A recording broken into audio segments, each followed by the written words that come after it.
I'm living where it's hard. I'm living where, you know, you got to do anything to survive. And basically, there's a lot of hunger. A lot of people just do anything as far as selling drugs, you know, people even robbing other people's clothes to be fresh, you know.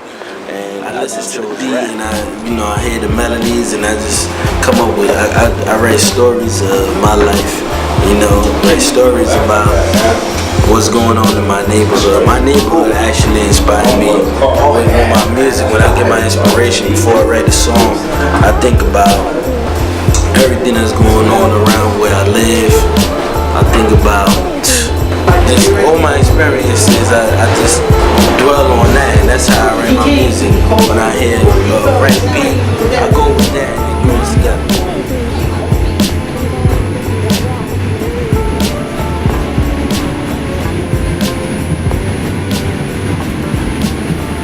Started in the school around the area where everybody showed me love, where it all started. Everybody giving me props. I started as a fresh kid, not even thinking about rapping. Standing in front of the Boys and Girls Club in 172nd Street, Whole Avenue. I actually lived in a building down the block right there. This is the first building I was from, and I used to just come down here as a kid where I played ball, and parents kept us active or just being athletic as a kid. 7, 10 years old.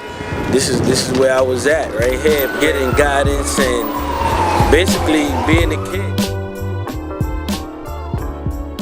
You know, there's a lot of memorable moments around this area, this neighborhood right here. Going to elementary school, that's when I met Corey Guns, and we just started doing the rap shit, just killing out here in the streets. We was out here all day, man. Corey being this hype man, getting them ready for, you know, events that was coming up. So that lead me to being a solo artist. It really inspired me to do my own music.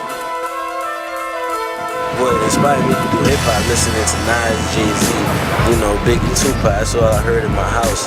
My older brothers playing that non-stop. So that really didn't give me the tick to do music, but music was always in me. And when I started traveling and stuff and going to promo tours and people giving me props like, yo, Jerm, you should be an artist, man. You know, that's where the real money's at.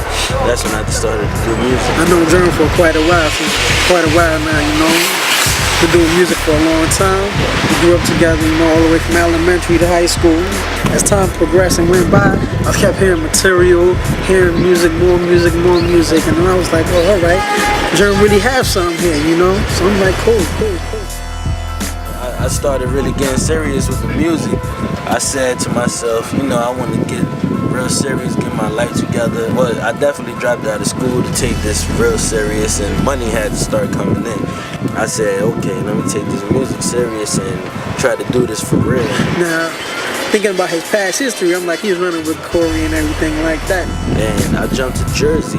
I had a situation with Eddie Farrell. This is a, you know, legend in the game. He was a producer for Heavy D, and I started working in his studio. So what happened is I made a project out of it, and then he started doing the music, so then we started going to the studio, you know, connecting with people, artwork, you know, recording, things like that. People were very interested in how Jerm was progressing and how he would make a name for himself, so a couple other people got involved. I had a couple meetings with A&Rs, Chad Elliott from Sony BMG, KK Rosemont from Universal Motown. So they was interested in me, they was ready to sign me. So, you know, from there I dropped my first mixtape, Easy Money. That was in 2007. And this neighborhood gave me the reaction like, yo, this dude is nice. That was the first product that hit the streets and people really started hearing Jerm. You know, people were feeling my mixtape, and that's what made me drop another mixtape in 2009 called Easy Money Part 2. You know, hearing stories that I experienced and with No Mercy about to come out, and I feel real confident with how the way my career is moving, and I think I'm gonna make a real big impact in the game. This mixtape is not only gonna give me the buzz I need, but it's gonna bring people into my life. You know, hearing stories that I experienced and witnessed, and you know, it's gonna be crazy. All I got to say is No Mercy coming real soon.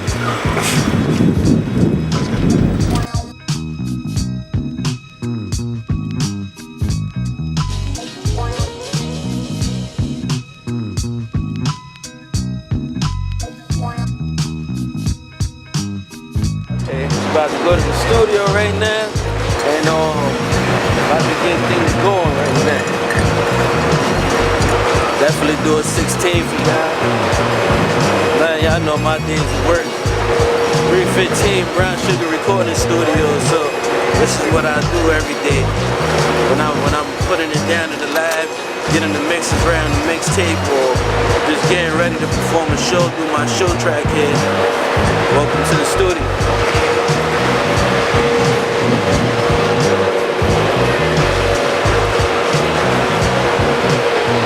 5 hours a week, every week. And more than that, probably usually like 10, 15 hours a week, every week, getting it in. Yeah. Always in here.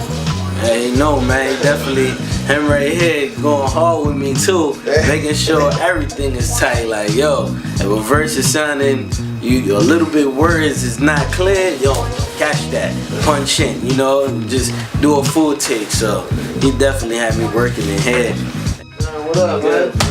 Everything good, man? Yeah, I already, you got the beat ready for me, man. Yes, sir, yes, sir. I was just chopping the beat up, getting it ready for you, though. I'm in the studio, this is what I do. My man Blue, the engineer, got me signing like $1 million out here. So, you know, this is where I record all my stuff, Brown Sugar. Nice, cozy spot.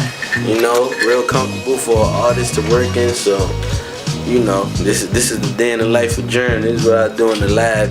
You know, working on my material, keeping up the par, getting in the booth. You know, just practicing all day. There's like lyrical exercise in there. So, about to definitely record something that's gonna be on the upcoming mixtape, No Mercy. So, check it out. This is the written right here. I write my own shit, man. I got like a million folders full of rhymes, but this is just the recent joint where I wrote most of my mixtape is in here. Got the hook book right here. Even write rhymes in here. You know, I keep my hook book in where I write my lyrics separate. You know what I mean? I'm organized rapper. Ready, Blue? Yeah. Chill. Stop fooling yourself, man.